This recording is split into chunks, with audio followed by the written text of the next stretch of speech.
Media వాళ్ళకు చాలా చాలా కృతజ్ఞతలు. చాలా అంటే చాలా కృతజ్ఞతలు. చాలా రోజుల నుంచి నేను కూడా దీని గురించి చూస్తున్నాను. కానీ ఎందుకు లేని స్పందించలేదు. కాకపోతే ఈరోజు మన సంపత్ నాయక్ గారు కానివ్వండి, అశోక్ రాథోడ్ అన్న వాళ్ళు కానివ్వండి, వీళ్ళు what ever happened in the ground level దాన్ని జనాల ముందుకు తీసుకొని వచ్చారు కాబట్టి నేను మాట్లాడాల్సి వస్తుంది. అయితే నేను ముందుగా బాధితుల కంటే ముందుగా నేను నా గిరిజన బిడ్డల గురించి మాట్లాడదాం అనుకుంటున్నాను. ఎవరైతే ఇప్పుడు గిరిజన అనే పేరు పెట్టుకొని ఆర్గనైజేషన్స్ పెట్టుకొని ఈ కాంగ్రెస్ పార్టీ దగ్గర కాంగ్రెస్ పార్టీ వేసే కుక్క బిస్కెట్లు వేస్తుంటది కదా, డబ్బులు చిల్లర డబ్బులు, వాటికి లోబడి ఈరోజు మన గిరిజన బిడ్డలు చనిపోతుంటే వాళ్ళ పక్షాన నిలబడకుండా ఎవరో మంగ్లీ పక్షాన నిలబడ్డారు కదా. నేను వాళ్ళకి చెప్తున్నా, మీకు సిగ్గు శరం ఏదైనా ఉందా? మనిషికి మానవత్వం అనేది ఏదైనా ఉందా?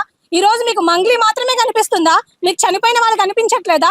ఈ రోజు జీవో 29 వల్ల చాలా మంది మా గిరిజన బిడ్డలు మన గిరిజన బిడ్డలు అందరూ ప్రిలిమ్స్ రాకుండా రిస్ట్రిక్ట్ అయిపోయినప్పుడు అప్పుడు ఎక్కడ పోయారండి మీరు అందరూ?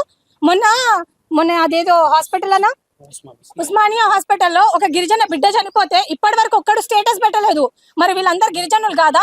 నేను ఈరోజు సంపత్ నాయక్ గారికి చెప్తున్నాను, మంగ్లీ గారిని కాదండి మీరు బైకాట్ చేయాల్సింది. ఇట్లాంటి దొంగగాళ్ళు ఎవరైతే ఉన్నారో కమ్యూనిటీలో ముందు వాళ్ళని బైకాట్ చేయండి. అసలు వాళ్ళకు ఉండే అర్హతే లేదు. ఈరోజు ఒక చిన్న ఎగ్జాంపుల్ చెప్తాను. ఈ రోజు వీళ్ళకు మంగ్లీ మాత్రమే కనిపించిందా? మంగ్లీ గారు అసలు డబ్బులు మాత్రమే వీళ్ళకి కనిపిస్తున్నాయా? ఈ రోజు మా దాంట్లో మా కమ్యూనిటీలో చాలా చాలా హయ్యర్ పొజిషన్ లో ఉండే వాళ్ళు కూడా ఉన్నారు. ఎగ్జాంపుల్ జీవన్ లాల్ లావడియా గారు, ఆయన మీద ఒక అలిగేషన్ వచ్చింది.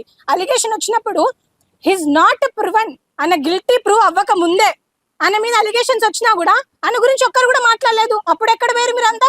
అప్పుడు ఏ కమ్యూనిటీ మీరంతా? అప్పుడు రెడ్డిలో జాయిన్ అయ్యారా, లేకపోతే మాదిగొల్లలో జాయిన్ అయ్యారా, లేకపోతే ఇంకే కమ్యూనిటీలో జాయిన్ అయ్యారు మీరు అప్పుడు ఎందుకు మాట్లాడలేదు? ఈ రోజు వరకు సుప్రీంకోర్టు అనేది కన్ఫర్మ్ చెయ్యలేదు. ఏమని? దెర్ ఇస్ అ లో rate of conviction by the CBI and by the ED. ఇది సుప్రీంకోర్టే కన్ఫర్మ్ చేసింది. సో నేను ఇది కూడా మీకు చెప్పాలనుకుంటున్నాను. అండ్ మోర్ ఓవర్ నేను మంగ్లీ గారి గురించి కొన్ని విషయాలు చెప్తాను. It was true. ఇందాక అక్క నాకు ఫోన్ చేశారు ఆన్ 25th మార్చ్ రోజు ఒక స్టేటస్ పెట్టుకుంటే దానికి నేను రెస్పాండ్ అయినప్పుడు she called me, she spoke with me for almost 32 minutes మాట్లాడిన మంగ్లీ అక్క గురించి అప్పుడు నేను అయ్యో పాపం నా గిరిజన బిడ్డే అని అనుకున్నాను. కానీ after seeing all these proofs నాకు చూసాక నాకు అప్పుడు అర్థమైంది, లేదండి మంగ్లీ గారు సీరియస్లీ మీరు నిజంగా ఈ కమ్యూనిటీకి ఏదో చేశానని చెప్పుకుంటున్నారు కదా. ఈ రోజు మంగ్లీ గారు అంటారు నేను మంగ్లీ అనే పేరు పెట్టుకొని ప్రపంచ దేశాలకు మన గిరిజనుల గురించి చెప్తున్నాను అంటున్నారు. మీరు మాత్రమే కాదు, మీరు ఎవరికి చెప్పారో నాకైతే తెలీదు. గ్రౌండ్ లెవెల్లో కొట్లాడే వాళ్ళు చాలా మంది ఉన్నారు. ఈరోజు సంపత్ ఉన్నారు, సంపత్ జనసేన అని పెట్టుకోవచ్చు, ఆయన పేరు సంపత్ నాయక్, ప్రత్యూష రాథోడ్, అశోక్ రాథోడ్, జీవన్ లాల్ లావడియా, ఇట్లా చాలా మంది వాళ్ళ పేరు వెనకాల మా గిరిజనుల ట్యాగ్ పెట్టుకున్న వాళ్ళే. మీరు మాత్రమే సెలబ్రిటీ కాదు. సెలబ్రిటీ అంటే మీరు ఇష్టం వచ్చినట్టు ఏది పడితే చేస్తారా? మీ చేతిలో ఏది ఉంటే చేస్తారా? నేను ఈరోజు మంగ్లీ గారిని కూడా ఒక విషయం అడుగుదాం అనుకుంటున్నాను. మీరు ఇన్ని సంవత్సరాల నుంచి మీరు మా గిరిజనులకి ఏం చేశారు, మీరు ఏం చేశారు అనేది నేను అడుగుతున్నాను. సెలబ్రిటీ కాదు తను. బేసికల్ గా తెలంగాణ మూవ్మెంట్ జరిగేటప్పుడు మా దగ్గరకు వచ్చి అన్న ఒక ప్రోగ్రామ్ ఉంటే ఇవ్వండి, తనని తీసుకొచ్చింది భిక్షు నాయక్ గారు. అన్న ఒక ప్రోగ్రామ్ ఉంటే ఇవ్వండి, ఒక ధూమ్ధామ్ ఉంటే ఇవ్వండి, ఒక పాటలు పాడుకుంటే మాకు ఇవ్వండి అన్న, మాకు ఉపయోగపడుతుంది అనుకుంటున్నామే. She not celebrity. సెలబ్రిటీ దేనికి సెలబ్రిటీ? ఎందుకు సెలబ్రిటీ? సెలబ్రిటీ పేరు చెప్పుకొని నువ్వు ఎవరిని ఉద్ధరించాలనుకుంటున్నావు? నిన్ను నువ్వు కాపాడుకున్నావు కమ్యూనిటీ పేరు చెప్పుకొని. ఇంకోసారి నీకు ఆ అర్హత లేదు. నువ్వు ప్రెస్ మీట్ లో కూడా మాట్లాడేటప్పుడు ఆ గమండు మాటలేంది? తగ్గించుకోండి అవి ప్లీజ్. ఈ రోజు మంగ్లీ అక్క అంటారు నేను ఒక సెలబ్రిటీని, సో అందుకే నేను మీడియా ముందుకు రావట్లేదు, కాబట్టి మీరు ప్రెస్ మీట్ పెట్టి మాట్లాడండి అని అంటున్నారు. నేను మంగ్లీ అక్క ఒక చిన్న విషయం చెప్దాం అనుకుంటున్నా, చిన్న సజెషన్ అక్క. మీతో కోట్ల డబ్బులు ఉన్నాయి కాబట్టి అద్దం మీద కూలీలు 500 ఇస్తే వస్తారు, వాళ్ళని పెట్టుకొని ప్రెస్ మీట్ చేసుకోండి. మాలాంటి వాళ్ళు నిజంగానే అన్యాయానికి మేము ఎప్పుడు వత్తాసు పలకము, మేము ఎప్పుడు బాధితుల పక్షాన్ని నిలబడతాము. అండ్ ఈరోజు ప్రెస్ మీట్ పెట్టి మాట్లాడే కొంతమంది గిరిజన నాయకులు ఉన్నారు, సోకాల్డ్ గిరిజనులు అని చెప్పుకునే నాయకులు ఉన్నారు. అండ్ వాడు ఎవడో మోతిలాల్ అంట, నాకైతే నిజంగా వాడి గురించి ఇప్పటివరకు తెలియదు. ఇప్పటివరకు ఆయనకు రెస్పెక్ట్ ఇచ్చేదాన్ని, కానీ ఆమె ఇచ్చే 10-20 రూపాయలకు మొరిగే వాళ్ళ గురించి నేను మాట్లాడాలనుకోవట్లేదు.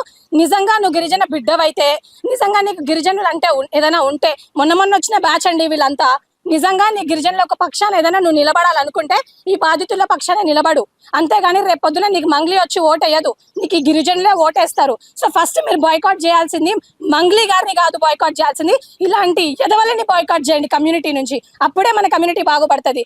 అండ్ ఇంకో విషయం నేను అడుగుదాం అనుకుంటున్నాను, ఈ రోజు గిరిజన నాయకులు అందరూ వచ్చి మంగ్లీ మా ఆడబిడ్డ గురించి మేము మాట్లాడతాం అంటున్నారు. మరి మంగ్లీ గారు అలిగేషన్ వచ్చిన రోజు మీ దగ్గరకు వచ్చారా, లేకపోతే వేరే మ్యూజిక్ ఛానల్ వాళ్ళ దగ్గరికి వెళ్ళి మాట్లాడారా? మరి ఆ రోజు మీకు గిరిజనులు గుర్తు రాలేదా? ఆ రోజు మీకు గిరిజన కార్డు గుర్తు రాలేదా? ఆ రోజు మీకు ఉమెన్ కార్డు గుర్తు రాలేదా అని అడుగుతున్నాను నేను మంగ్లీ గారిని. బుద్ధి తెచ్చుకోండి ఇప్పటికైనా గిరిజన నాయకులారా. ఎంతసేపు డబ్బులు కాదు ముఖ్యం మీకు. ఈ బాధితులు ఎవరైతే చనిపోయినారో వాళ్ళ పక్షాన్ని ఉండండి. మీకు సేవలాల్ మహారాజ్ ఏం చెప్పిపోయాడో దానికోసం ఒకసారి ఆలోచించండి. నేను ఈ ప్లాట్ఫామ్ నుంచి ఒకటే రిక్వెస్ట్ చేస్తున్నాను, even to the police force కూడా నేను రిక్వెస్ట్ చేస్తున్నాను, and to all my community ఎవరైతే హానెస్ట్ గా పోరాడుతున్నారో వాళ్ళకు కూడా రిక్వెస్ట్ చేస్తున్నాను. దయచేసి మీరు బాయ్కాట్ చేయాల్సిందే ఒక మంగ్లీనో ఒక రామావత్ మధునో కాదు. ఎవరైతే ఈ గిరిజనులు ఆమె పక్షా నుండి ఈ బాధితులకు ఎవరైతే సహాయం చేయట్లేదో వాళ్ళని బాయ్కాట్ చేయాల్సిందిగా నేను కోరుకుంటున్నాను. Thank you. ఈరోజు బాధితుల పక్షం నిలబడకుండా కేవలం సెలబ్రిటీ మంగ్లీ గారి పక్షం నిలబడే ఈ గిరిజన నాయకులు ఎవరు ఉన్నారో, ఈ ఉస్మానియా యూనివర్సిటీలో గొంతు దించుకొని అరుస్తున్నారో, ముందు వాళ్ళని బాయ్కాట్ చేయండి, తర్వాత మంగ్లీ గారిని బాయ్కాట్ చేయండి. అప్పుడే మన కమ్యూనిటీ అనేది బాగుపడుతుంది.